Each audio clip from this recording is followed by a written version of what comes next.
Although there are many who claim to have opened the first coffee house in Europe, it is actually a Jewish immigrant from Lebanon who deserves the honor for opening the Angel in, of all places, England. Nowhere else does the coffee house have the effect of a liquid torrent pouring over the country.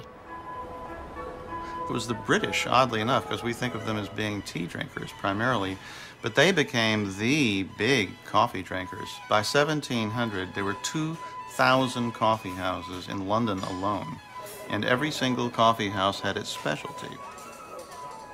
The writers would go to one, the bankers would go to another one, and the seafarers would go to another one. It was this ferment of intellect. They were called penny universities because for a penny you could get a cup of coffee and you could have these fantastic conversations. Of course, people were curious to know what was happening, and they would go to these coffee establishments.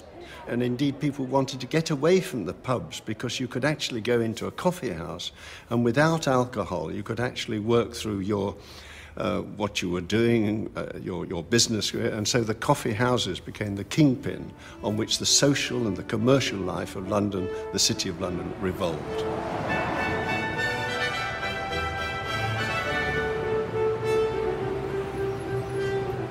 We're here now in the heart of the City of London.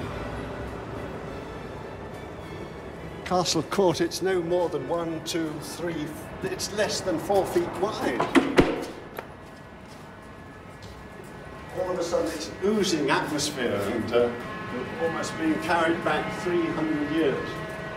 And now the Holy of Holies, this is the corner site of the Jamaica Coffee House. This is the site where Pascal Rosé started his first London coffee business in 1652.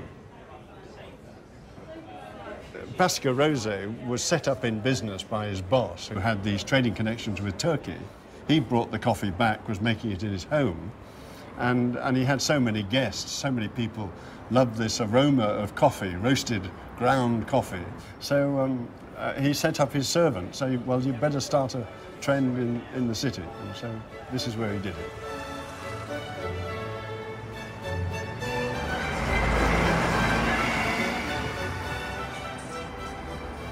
Behind me is the Royal Exchange, which was established in the 16th century. And around here, once the coffee bars had been opened in 1652, the traders thought they'd found somewhere else to go, to get away from things. And here we are at Change Alley, the most important little thoroughfare for the coffee houses in the whole of the City of London. And it was here that Jonathan's established his business so that the stockbrokers could come over from the Royal Exchange and have their coffees here in the morning, do their business and relax, no doubt, over lunch and have a nice time in the afternoons. London coffee houses spawn many of the city's important businesses and customs.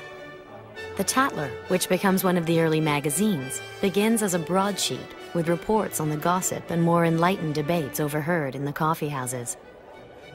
The tradition of tipping is said to have originated in the coffee house, where patrons tossed money in a bowl labeled "to ensure promptness," or tip for short. Edward Lloyd's insurance business starts out as a coffee house on Lombard Street, catering to seafarers and merchants. The story goes that Lloyd's of London, as the insurance company, was established because this is where the ship's captains used to come with reports of when they'd arrived in port and with what cargoes. And so it became a place where the information about shipping cargoes was largely exchanged so that insurance contracts could be made.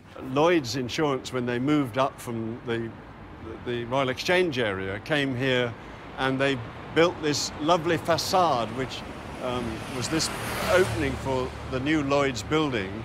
And then in more recent years, they built this enormous modern structure behind me, which is today the Lloyd's of London.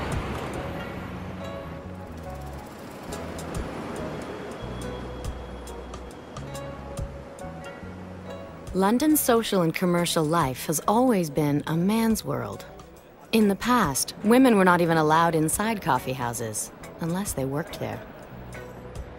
The women never did get into the coffee houses. What eventually happened was that the coffee houses became private men's clubs, and there were public tea rooms beginning in the early 1700s where women and children could go. And so tea took over from coffee for a variety of reasons. There was this taste for tea, and of course people would talk about the latest fashion for tea. Tea becomes not only more sociable and democratic, it is cheaper and simpler to make. And the British, not known for their culinary skills in any case, never really learned to make a good cup of coffee. Coffee was also much more difficult to make. You had to roast the coffee grounds, you then had to grind or pulverize the coffee grounds in some way, and then you had to make it. Now, coffee making isn't therefore an easy thing to make, but the coffeehouse proprietors said, look, just a minute, this tea leaf, you don't have to roast it. It's already there. All we've got to do is put it in the pot, add the water, and hey presto, we've got a drink which is absolutely marvelous. And suddenly tea became very, very popular. The women liked tea. You had this introduction of the afternoon tea, and the charm and the courtesy and the culture of tea was a very nice, enjoyable experience. And it was the one time of the day when the women knew that they could talk to their children, so it was a family thing. And the imports of tea rose dramatically. And then there was profit to be made in tea. There was the British East India Company, which had a monopoly on tea from China, and that they wanted to sell that. So by the end of the 1700s, England had become primarily a tea-drinking country.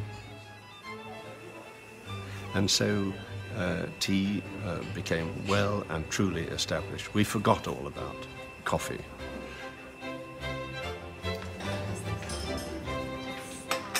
Until recently, the average Englishman would drink the same amount of coffee in a year that the average Italian drinks in only 2 days. For the rest of the time, it's time for tea. What a pleasure it is to make tea, and what a pleasure it is to drink it. Nectar. As the British trade in tea grows, so does the continent's taste for coffee. In 1700, Europeans are consuming 500,000 pounds of coffee. 100 years later, their consumption has grown to 100 million. And the French are eager to expand their trade.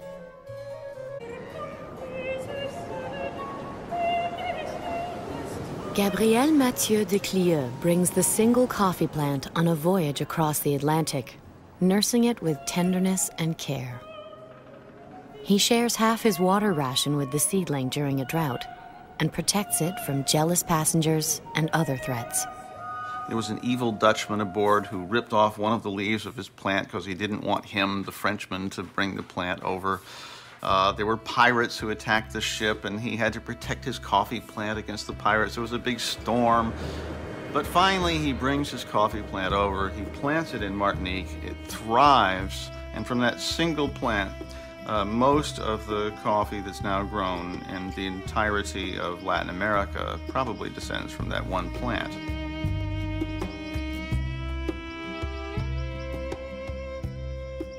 But just as the desire for coffee stimulates the age of reason and democracy, it also imposes colonialism in the Americas. The French, like other European nations, established large slave-run plantations to cultivate the precious bean. After de Clieux brought the coffee tree to Martinique, it spread, particularly in French-owned islands, and one of them was named San Domingo, which is now Haiti. By 1790, half of the world's coffee was grown on this one island. It's really quite remarkable, but under appalling conditions by slaves who had been imported from Africa.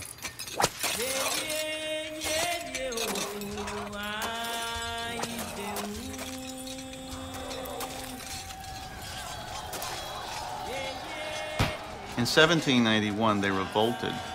The first thing they did was to destroy all the sugar and the coffee plantations. And as a result of this, Haiti has been the poorest country in the Western Hemisphere. The slave struggle lasts for 12 years. In a vain attempt to regain Haiti, Napoleon deploys his troops. But they cannot suppress the uprising. It is the largest successful slave revolt in history. When Napoleon learns of his troops' defeat, he exclaims in fury, "Damn colonies, damn coffee." It's ironic that the reason the slaves revolted in 1791 was that 2 years before, the French Revolution had begun. And in large part, the French Revolution had been planned in coffee houses, and coffee had been one of the germs for it, getting people to think and plot the revolt. So coffee, at the same time, was revolutionizing Europe, but also the slaves were revolting against the way they were being forced to grow it. The irresistible bean is about to catch fire across the ocean, and it will transform the economies, ecologies, and politics of all the Americas.